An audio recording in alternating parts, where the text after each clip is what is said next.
Well, I want to thank you very much. This is a beautiful place. I've been here many times going to high school, not so far away. A good place. Also, a military academy, not quite of this distinction, but it was a lot of fun for me. And I just want to say hello, cadets. And on behalf of our entire nation, let me begin by saying congratulations to the West Point class of 2025. You are winners, every single one of you. Thank you.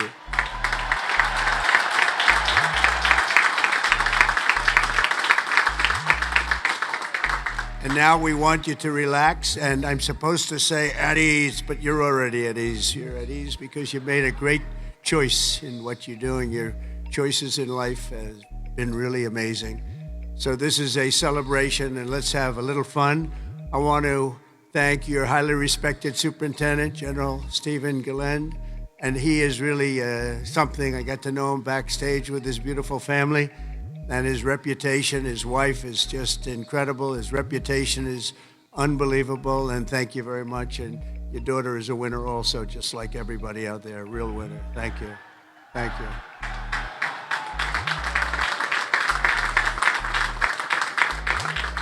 I also want to thank your Commandant General R.J. Garcia, Secretary of the Army Dan Driscoll, Army Chief of Staff General Randy George, Senator Ashley Moody, Representatives Steve Womack, Bill Heisinger, Pat Ryan, Mark Green, Keith Self, Acting U.S. Attorney Alina Haba, and very much just all of the friends. We have a lot of friends in the audience today, and I just want to thank them all for being here. We have a tremendous amount of my friends. They wanted to come up, and they wanted to watch this ceremony, and they wanted to watch you much more so than me.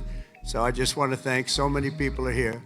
Over the past 4 years, an extraordinary group of professors, teachers, coaches, leaders, and warriors have transformed this class of cadets into an exceptional group of scholars and soldiers. And so let's give the entire group, the entire West Point faculty, the staff, for their incredible love of you and outstanding devotion to the Corps. Let's give them a little hand.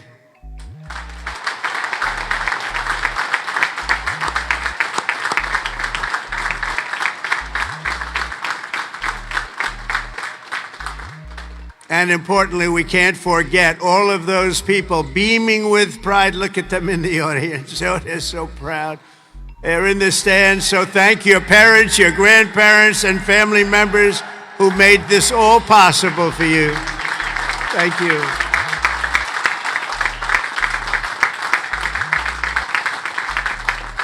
And I think they must have done something right based on what I'm looking at. America loves our military moms and dads. Nearly 1/3 of the cadets graduating today are themselves the children of veterans.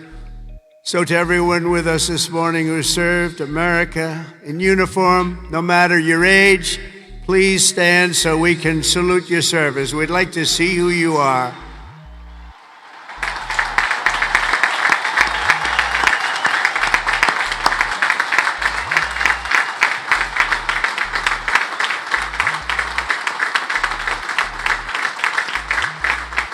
Congratulations. Great job. Every cadet on the field before me should savor this morning, because this is a day that you will never, ever forget. In a few moments, you'll become graduates of the most elite and storied military academy in human history, and you will become officers in the greatest and most powerful army the world has ever known. And I know because I rebuilt that army, and I rebuilt the military.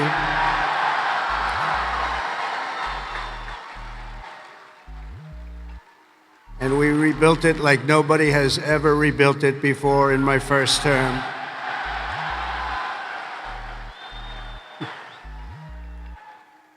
Your experience here at West Point has been anything but easy.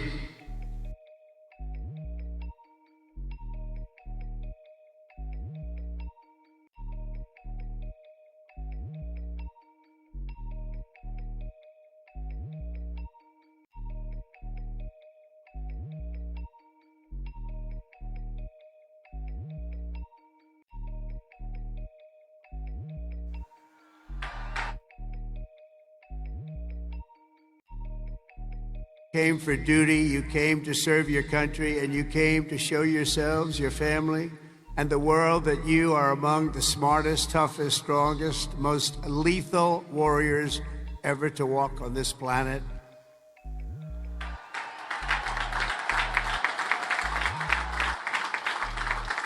Looking out at all of you today, I can proudly say, mission accomplished. Great job.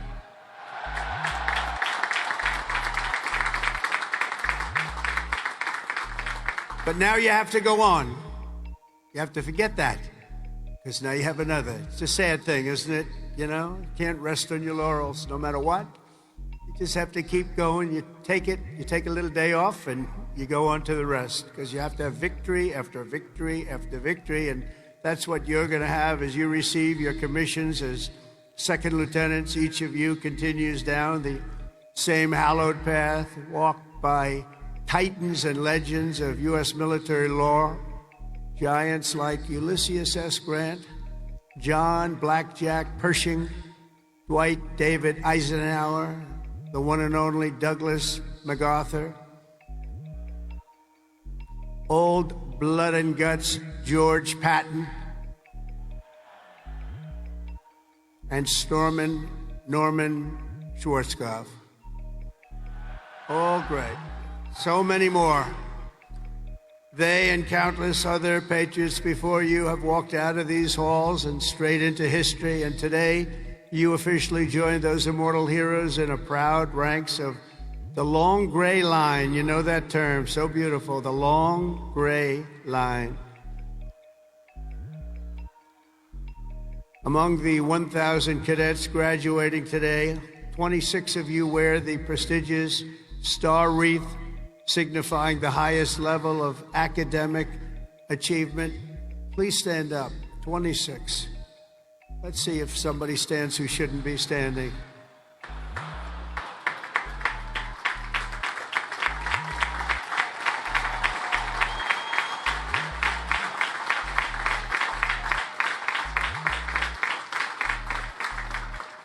Congratulations. That's a big honor. This class includes an incredible 4 Rhodes Scholars. Stand up, please. 4.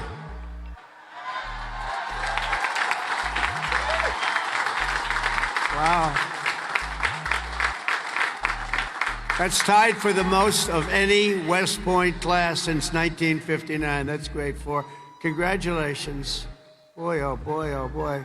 I want to bring them right to the Oval Office. I don't want to have them go too far away from me. 8 cadets here today took on the challenge of designing their own hypersonic rocket. Oh, we can use you. We're building them right now. You know, we had ours stolen. We are the designer of it. We had it stolen during the Obama administration. They stole it. You know who stole it? The Russians stole it. Something bad happened. But we're the designer of it, and we're now building them, and lots of them.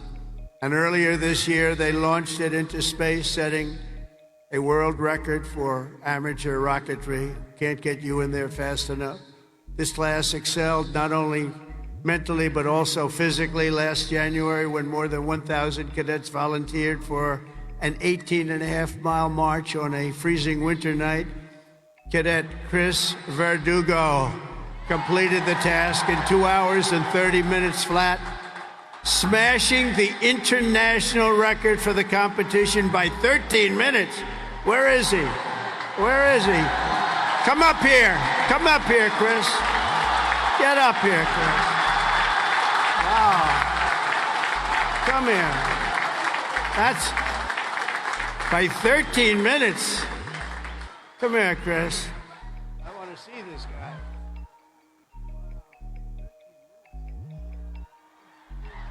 Say something. Come here. Come here.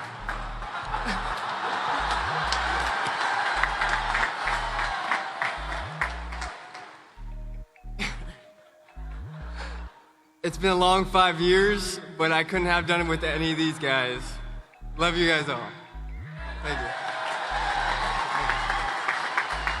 Wow.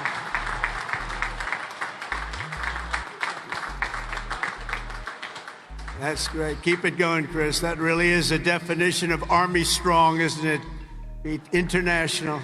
International. This class includes 513 graduates who completed Air Assault School, 70 who completed Airborne School, 8 who made it through the Ultra Elite Army Diver School, among the most difficult and grueling programs anywhere on Earth.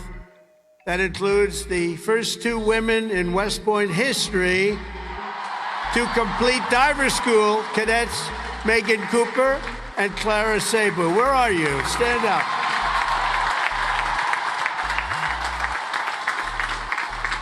Where are they? Wow, great job. That is not easy. Congratulations, Megan, Clara. That's a job well done. Fantastic. Thank you very much. Some of you achieved a different kind of distinction here at the Academy, including 7 century men who completed 100 hours of marching for disciplinary, infractions. No, don't tell me I'm doing this. Oh, I'm so sorry. Would you like to stand up? I don't know.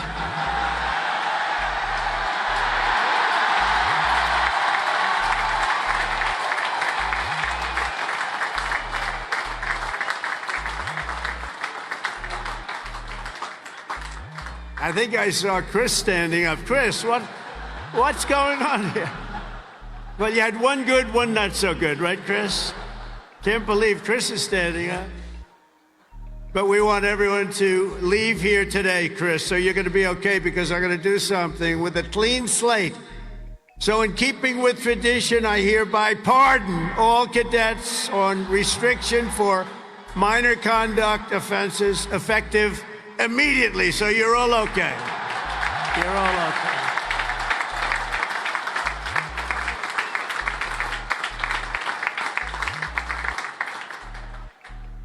The class of 2025 has a lot to be proud of, including your first-rate athletes and athletics. You are something.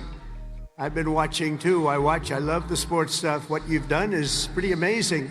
Last year, for the first time ever, Army lacrosse became the #1 ranked men's lacrosse team in the entire country.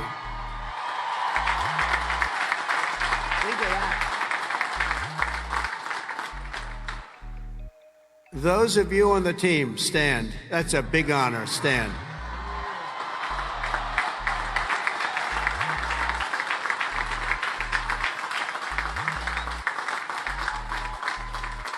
Great. That's a tough sport, too.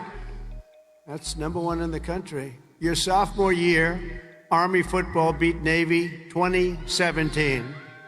And the next year, you did it again, beating Navy 17-11 and dominating Air Force 23-3.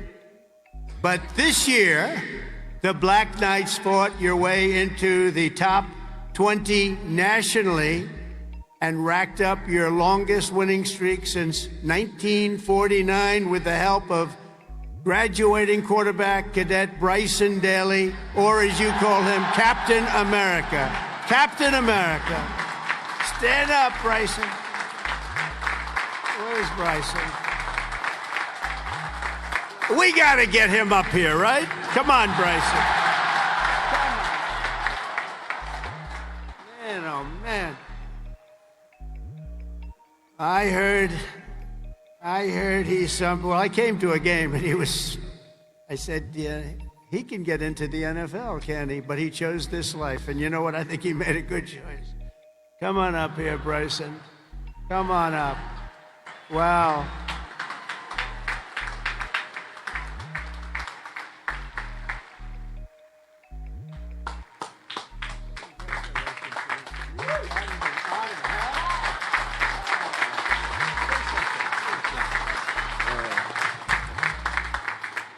Go Army football. Shout out the Hogs, age 4. Can't wait to graduate. Love you guys.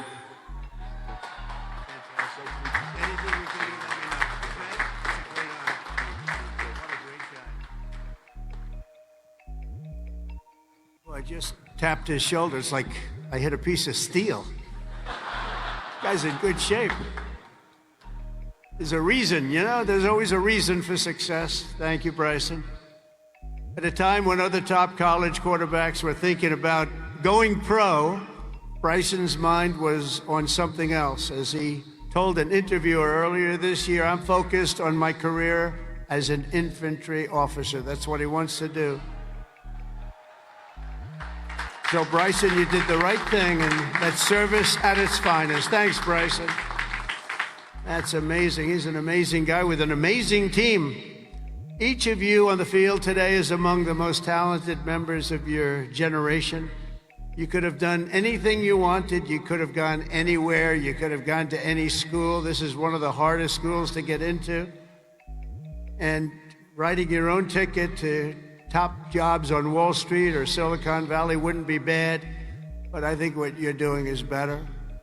Instead of sports teams and spreadsheets and software, you chose a life of service, very important service, instead of stock options. And I do that stuff. It's sort of boring. Honestly, compared to what you're doing, it's real boring. You chose honor and you chose sacrifice. And instead of business suits and dress shoes, you chose muddy boots and fatigues, keeping yourself in shape. Because West Point cadets don't just have the brightest minds, you also have the bravest hearts and the noblest souls. You're amazing people. I could not be more proud to serve you as your commander-in-chief, and our country is doing well. We've turned it around very quickly. We've turned it around.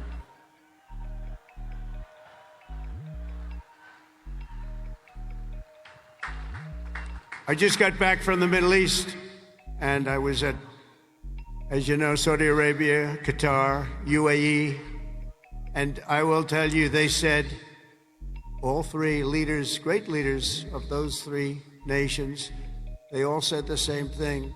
The United States of America is hotter now than we've ever seen it, and a year ago, it was as cold as it gets, and it's true. It's true. We have the hottest country in the world, and the whole world is talking about it. And that's an honor for all of us. I cannot wait to see the glory that is still ahead, however, for the West Point class of 2025, and we're going to help you a lot because we're going to give you a nation as good or better than it ever was. That's what I promise you.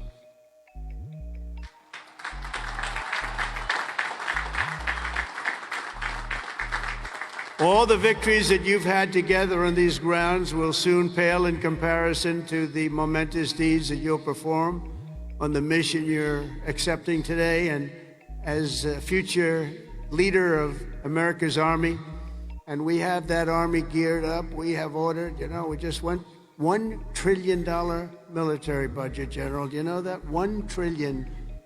Some people say, could you cut it back? I said, I'm not cutting 10 cents. There's another thing we can cut. We can cut plenty of others. Right, Dan? We can cut plenty of other things. And you have a good man in Dan, too, General. I think you're going to find that. It's a very different warfare out there today. Now they've introduced a thing called drone. A drone is a little bit different. It makes you have to go back and learn a whole new form of warfare, and you're going to do it better than anybody else. There won't be anybody close. Generation after generation, the men and women of the Army have done whatever it takes to defend our flag, pouring out their blood onto the fields of battle all over the world. And all over the world, you're respected like nobody is respected. Our soldiers have sprinted through storms of bullets, clouds of shrapnel, slogged through miles of dirt and oceans of sand, scaled towering cliffs of jagged rock. And time again, the American soldier has charged into the fires of hell and sent the devil racing in full retreat.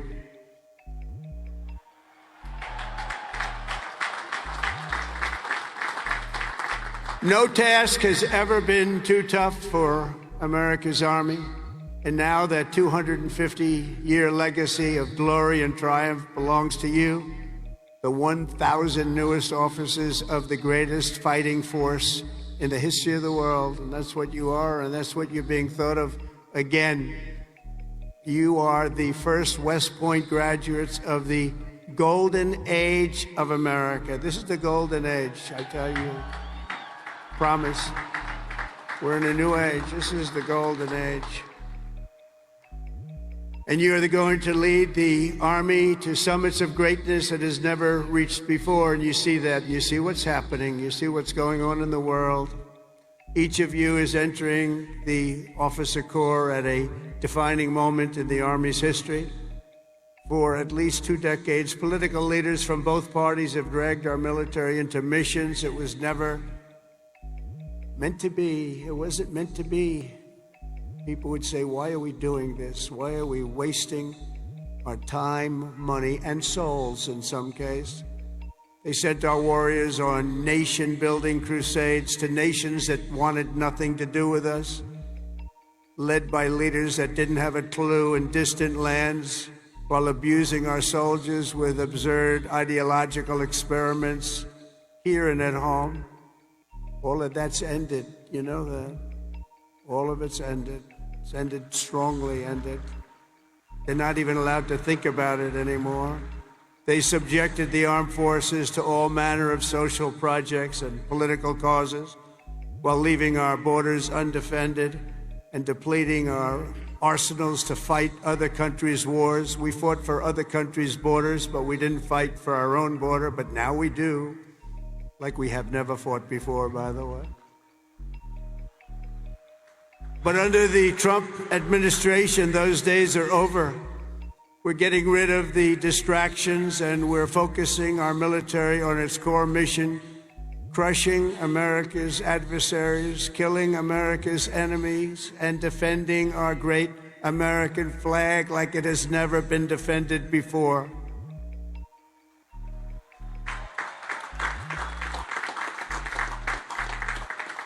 The job of the U.S. Armed Forces is not to host drag shows, to transform foreign cultures, but to spread democracy to everybody around the world at the point of a gun.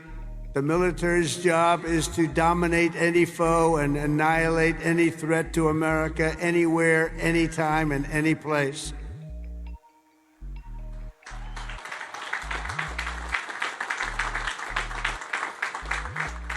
A big part of that job is to be respected again, and you are, as of right now, respected more than any army anywhere in the world, and that's happening, and I can tell you, you are respected like nobody can believe.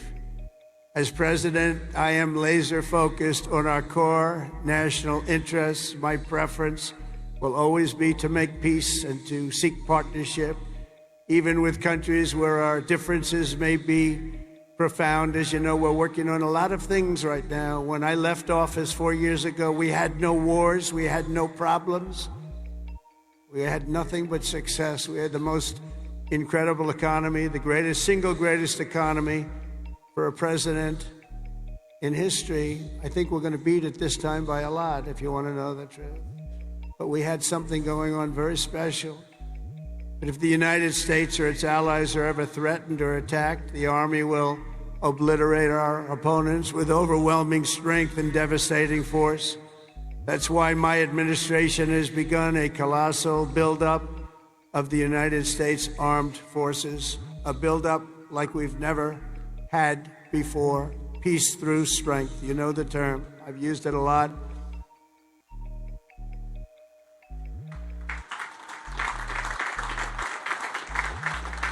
Because as much as you want to fight, I'd rather do it without having to fight.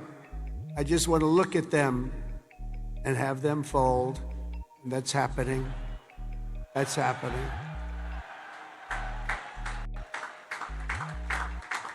And I've approved a $1 trillion investment, and that will be, again, the largest ever in the history of our country.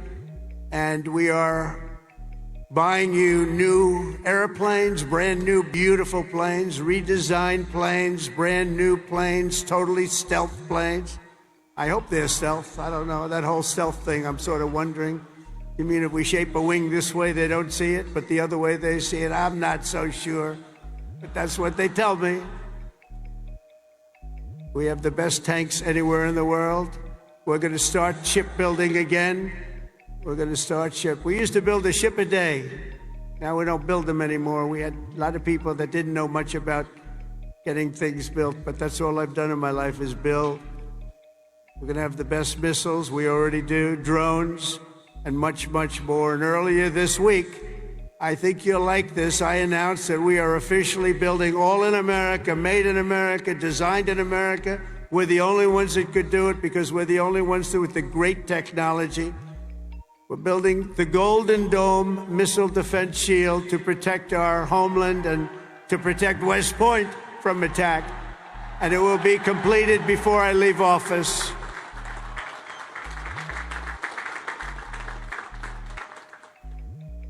And you know, you wouldn't think this, but our enemies are very unhappy about it. You've been hearing, you've been reading. Why are they doing that? Why? Well, we're doing it because we want to be around for a long time. That's why we're doing it. We're also restoring the fundamental principle that a central purpose of our military is to protect our own borders from invasion. Our country was invaded for the last 4 years. And they've allowed people to come into our country that shouldn't be here.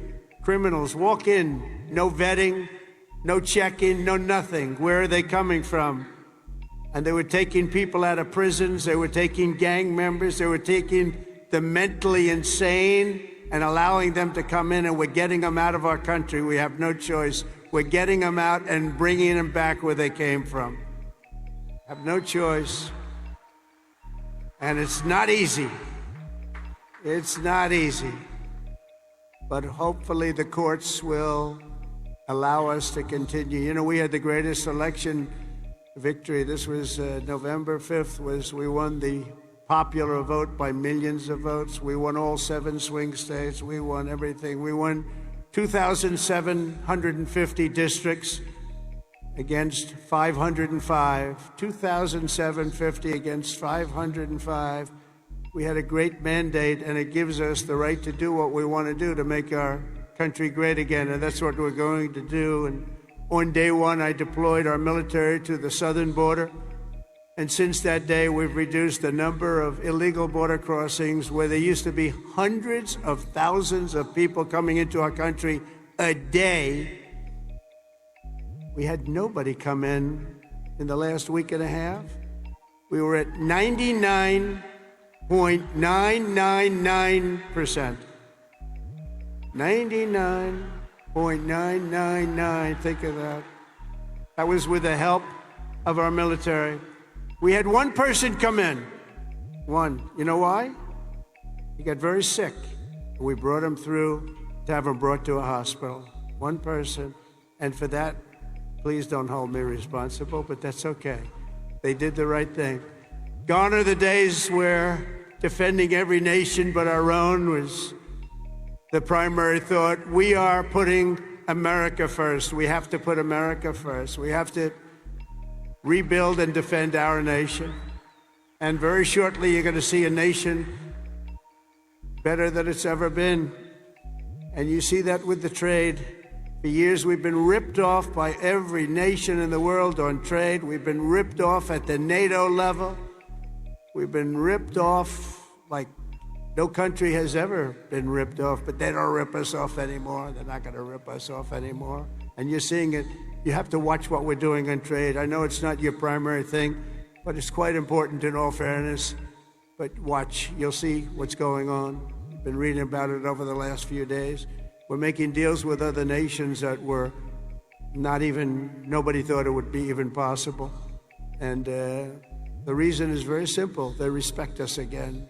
They're respecting our country again. That's what you want. And everything we do, we are bringing common sense back to America. It's all about common sense. We can say we're liberal, we're conservative. The new word is progressive. They don't like using the word liberal anymore. That's why I call them liberal. But whatever you are, you know, most importantly, you have to have common sense, because most of it's about common sense when you get right down to it. And we have a lot of people with a lot of very smart people, but they have to have common sense. And we've liberated our troops from divisive and demeaning political trainings. There will be no more critical race theory or transgender for everybody forced onto our brave men and women in uniform or on anybody else for that matter in this country. And we will not have men playing in women's sports, if that's okay.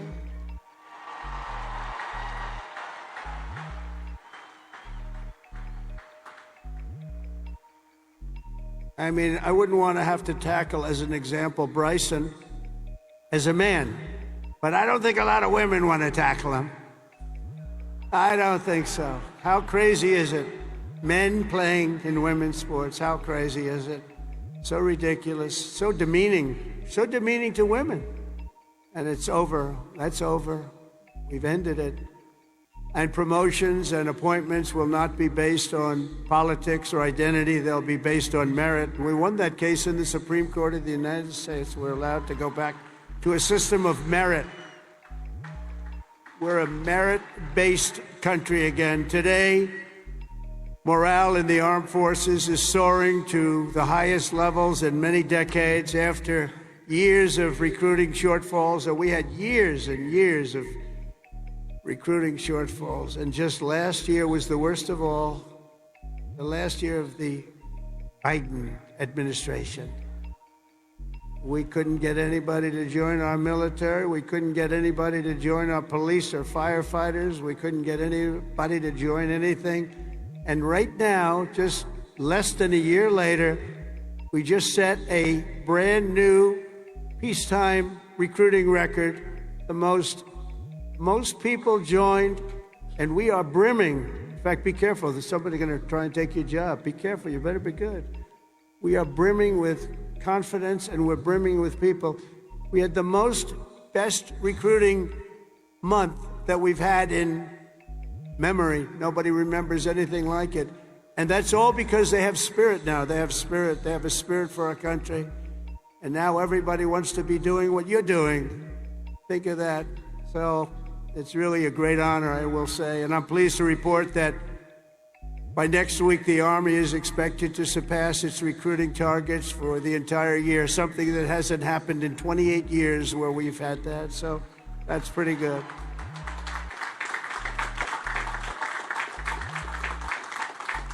And it's nice to know that you're doing something that everybody wants to do, isn't it? Really nice.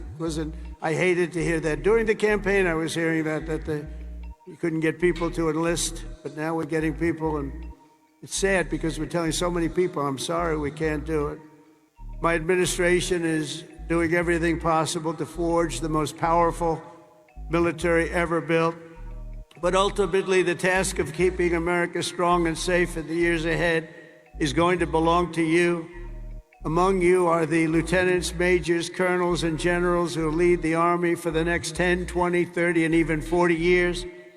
So as Commander-in-Chief, let me offer a few words of advice as you begin your Army careers. And I thought I'd do this, and I can make this to a civilian audience or to a military audience. It's pretty much the same. And I did this recently at Ohio State, and they really liked it. I gave them a little advice as to what I see for what you want to do and some tips. And first of all, and you've already done it, different from civilians, they're making their decision right now. You've already made your decision. I love your decision. You have to do what you love. You have to do what you love. If you don't love it, you'll never be successful at it. And you've done this, and you really, many of you in the audience, many of you that are graduating, you come from military backgrounds or you love the military. It's what you want to do. It's what you want to talk about. One thing I see about people that love the military, that's all they want to talk about. I'll be out to dinner, and generals, if they love their job, usually the only good ones are the ones that want to talk about it all the time. But if they talk, that's what they want to talk about. I very rarely see somebody who's successful that doesn't love what he or she does. You have to love what you do. In your case, the military is what you chose, and I'll tell you what, you cannot go wrong. You're going to see it too. You're going to love it more and more with time. You know, I work all the time. That's all I do is I work, whether it's politically or before that. I was a very good businessman, in case you haven't heard, really good. But I was good because I loved it. I loved it. I learned from my father a little bit. My father was a happy guy, and all he did was work. He'd work Saturdays, Sundays. He'd work all the time, and he was a happy guy. He just loved life. And I learned that. I say, it makes him happy. I've seen other people that never work, and they're not happy. You got to love it, otherwise you won't be successful. In the Army, there are a lot of different paths you can take, so follow your instincts and make sure that you take the path that you love, that you're doing something that you love within your military. You will be happier, and the Army will be far stronger for it. Second is to think big. Always think big. If you're going to do something, you might as well think big, do it big, because it's just as tough, and sometimes it's a lot easier thinking big than doing a small task that's more difficult. One of your greatest graduates, General Eisenhower, used to say, whenever I run into a problem that I can't solve, I always like to make it bigger to solve it and solve more of it. If you're going to solve a problem, it might as well be a big problem as opposed to a small problem that lots of people can take advantage of and solve. So you can achieve something really amazing. Think big. Third, though, you got to do this. Brain power you have to have. Potential you have to have. But to be really successful, you're always going to have to work hard. An example is a great athlete, Gary Player, great golfer. He wasn't as big as the other men that were playing against him, great, big, strong guys. Gary was a smaller guy. I don't want to say too small. He's a friend of mine. He gets a little angry at people because he hits the ball just as far. He said, I hit the ball further than them. Why am I small? But he worked very, very hard. He was always doing exercise. He was well ahead of his time. He never stopped. He won 168 golf tournaments. He won 18 majors, 9 regular and 9 on the senior tour. 18 with 168. That's the most tournaments internationally, the most tournaments anybody's ever won. But he made a statement years ago, and I heard it. He's the first one. I think I've heard it a couple of times since, but he was the first. He said, it's funny. The harder I work, the luckier I get. And think of that. The harder I work, the luckier I get. And he worked hard, and you're working hard, and the harder you work, the luckier you're going to get. Fourth is don't lose your momentum. Momentum's an amazing thing. Keep it going. I tell a story sometimes about a man who was a great, great real estate man. He was a man who was admired for real estate all over the world, actually, but all over the country. He built Levittowns. He started as the man who built one house. Then he built 2, then he built 5, then he built 20, then he built 1,000, then he built 2,000 and 3,000 a year. And he got very big, very big. He was great at what he did. You see him all over the country still, Levittowns. This was a long time ago, but he was the first of the really, really big home builders. And he became very rich, became a very rich man.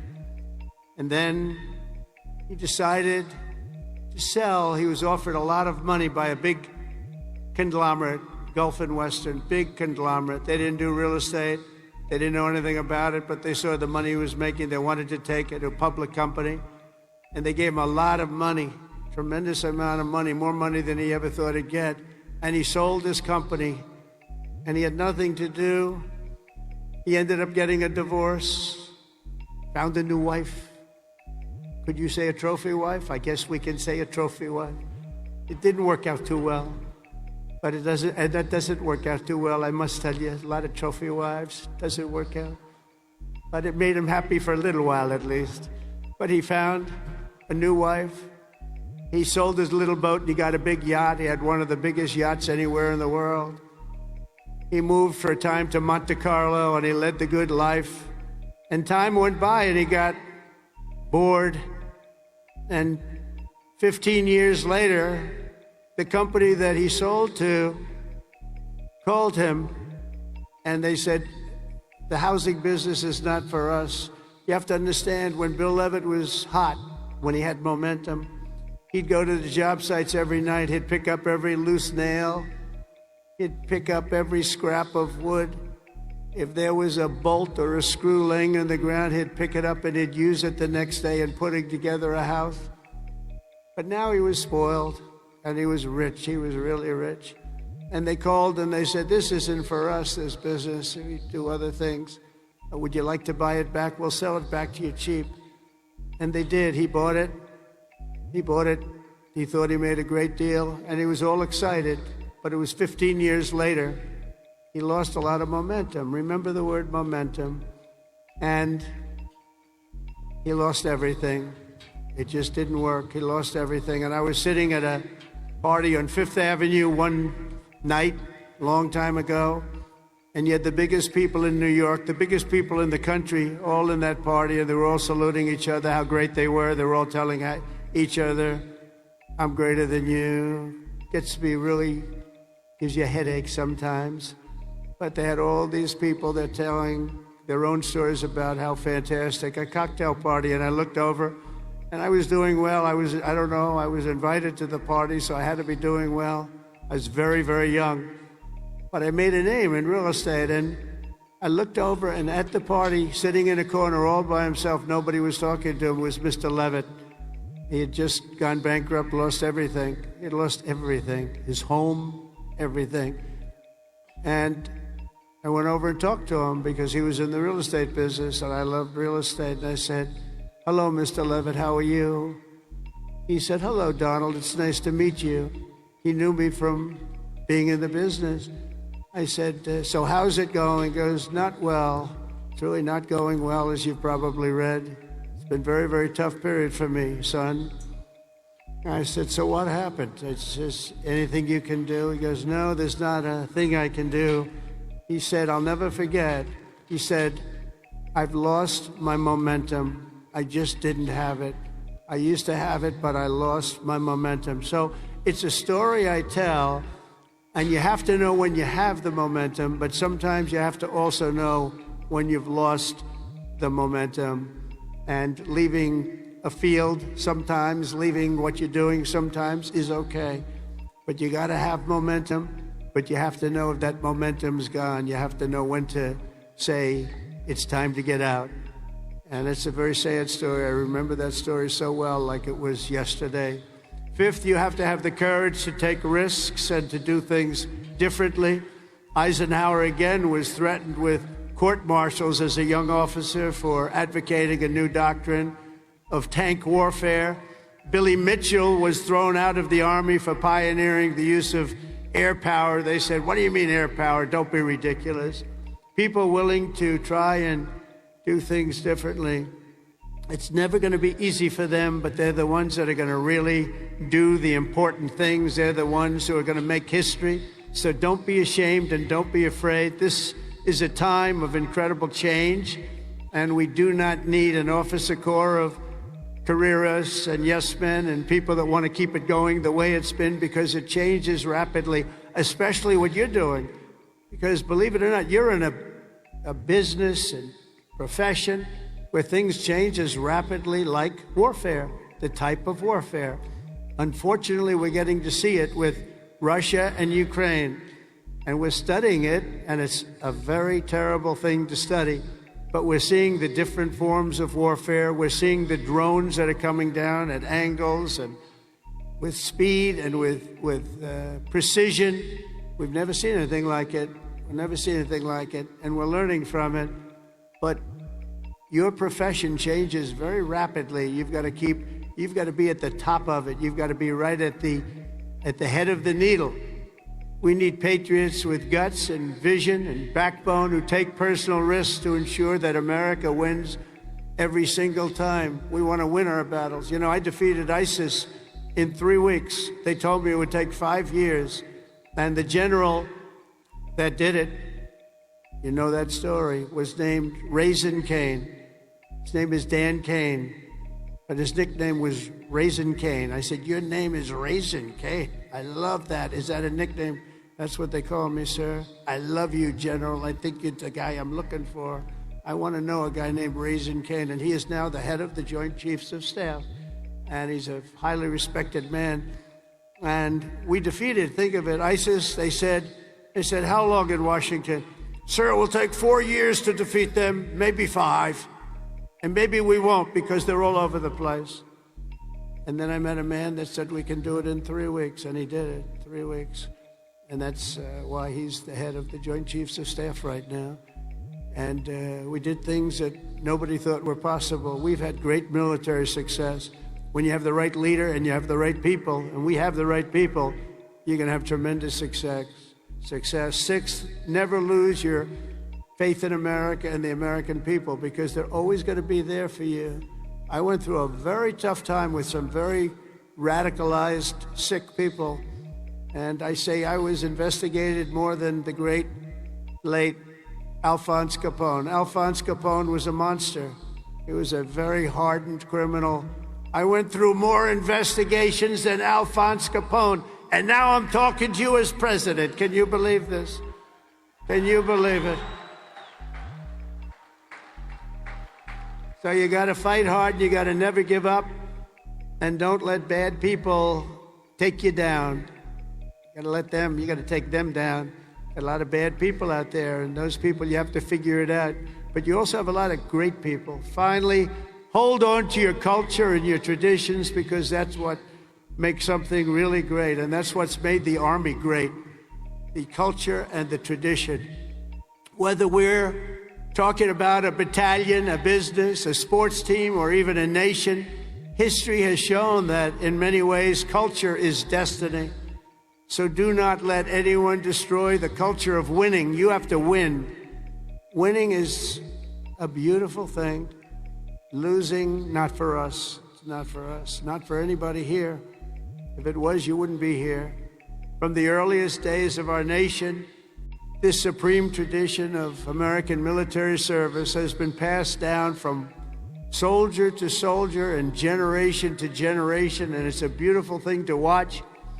Graduating today is Cadet Ricky McMahon, Ricky's great-grandfather. Stand up wherever you are, Ricky, because you're going to like this. Ricky's great-grandfather served in World War I.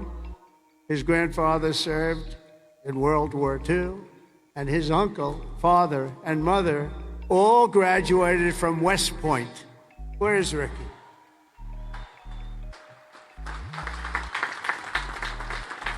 In 2004, when Ricky was just a little tiny boy, who would think about that, Ricky, a little tiny boy?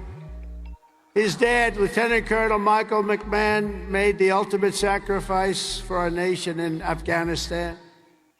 Today, Lieutenant Colonel McMahon rests not far from here in the West Point Cemetery.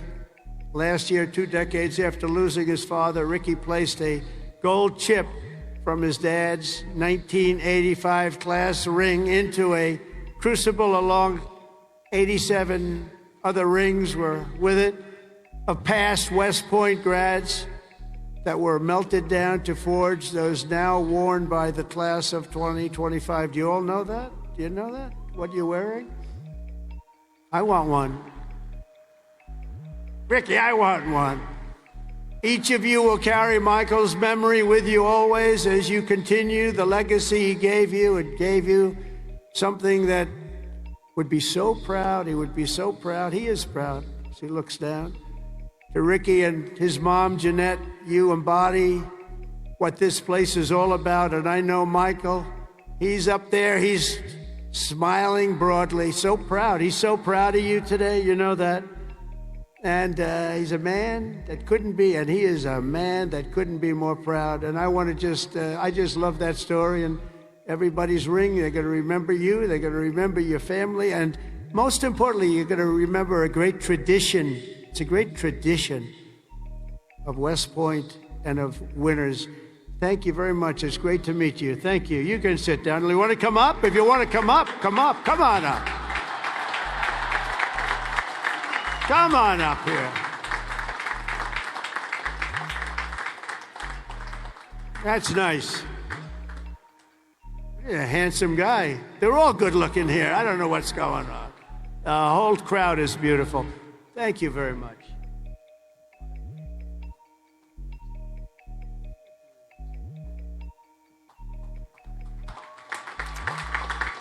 I'd like to thank my mother, I'd like to thank my family, and I'd like to thank G3, Go Gophers.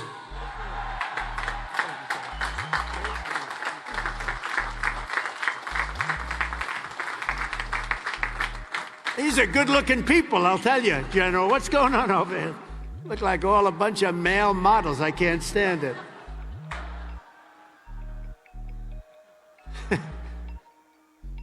For 2.5 centuries, our republic has endured because of heroes like Michael. They've laid down their lives for America, and because young people like all of you have picked up the banner of service and carried forward the flag of freedom from Lexington to Yorktown, from Gettysburg to Sicily, and from Incheon to Fallujah. America has been won and saved by an unbroken chain of soldiers and patriots who ran to the sound of the guns, leapt into the maw of battle, and charged into the crucible of fire to seize the crown of victory, no matter the odds, no matter the cost, no matter the danger. All over the world, our soldiers have made sacred the ground where they shed their blood and showed their valor. From Seminary Ridge to San Juan Hill, Belleau Wood, Omaha Beach, Leyte Gulf, and Ardennes Forest, Chosin Reservoir, all over, and even a place called Pork Chop Hill. And in all of those battles and so many more, some of the best, brightest, and bravest have come from right here at the U.S. Military Academy at West Point, one of the great fabled places anywhere in the world. America's Army has never failed us, and with leaders like the West Point class of 2025, the Army will never fail. We will never let you down.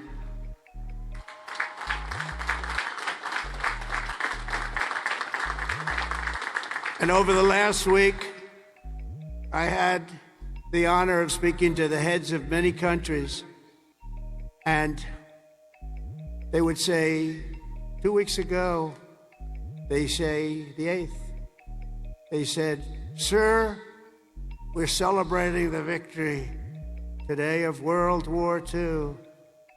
And I said, "Wow, that's nice." Then I'd call another one, unrelated.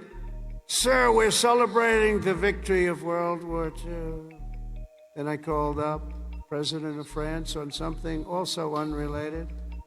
He said, "Sir, we're celebrating our victory over World War II." I said, "Whoa, whoa, what have we here?" We helped them a lot. And I had this. Russia talked to Putin about ending that terrible war that's going on. And he said they're having a big victory march. And they did lose, in all fairness, 51 million people. But they were all celebrating. The only country that wasn't celebrating was the United States of America. And I said, isn't it amazing? We were the ones that won the war. And we were helped. We were helped. In some cases, we had to help them. But we were helped by some of the nations. And we were strongly helped by a couple of them. But every one of them was celebrated. They had Victory Day. They called it Victory Day in Europe, Victory Day all over. And we weren't even thought about. Nobody had a Victory Day. And so I named that special day and another special day from now on as a holiday, but a holiday where we work, because we don't have enough days. We're going to be having so many holidays, we're not going to be able to work anymore. But I named it for World War II, and a separate day in November, as you know, for World War I. I said, all of these countries that participated in the war are celebrating, but the greatest country of them all, and the country that won the war, nobody even talked about. And so we're going to be talking about it too from now on. And I think you'll appreciate it. We won the First World War. We won the Second World War. And you know where we won them from? Right here at West Point. West Point won the war. You won 2 world wars and plenty of other things. But think of it. We don't want to have a 3rd World War. But we won the First World War. We won the Second World War right here from West Point. And that's something. And we're going to be talking about it. You know, they can talk about it. And in some cases, as you know, they didn't do too much to help. They were ground down, but they were celebrating victory. No, we're going to celebrate victory because we're the ones that won that war. Standing before you today, I know that you will never stop. You will never quit. You will never yield. You will never tire. You will never, ever, ever surrender, never give up. Remember that, never give up. That's another little factor I could have added. Never, ever give up. Raise your right hand. I pledge I will never, ever give up. You can never give up. You can never give up. If you do, you're not going to be successful because you'll go through things that will be bad. You're going to have great moments. You're going to have bad moments. You can never give up. Through every challenge and every battle, you'll stand strong, you'll work hard, you'll stay tough, and you will fight, fight, fight, and win, win, win.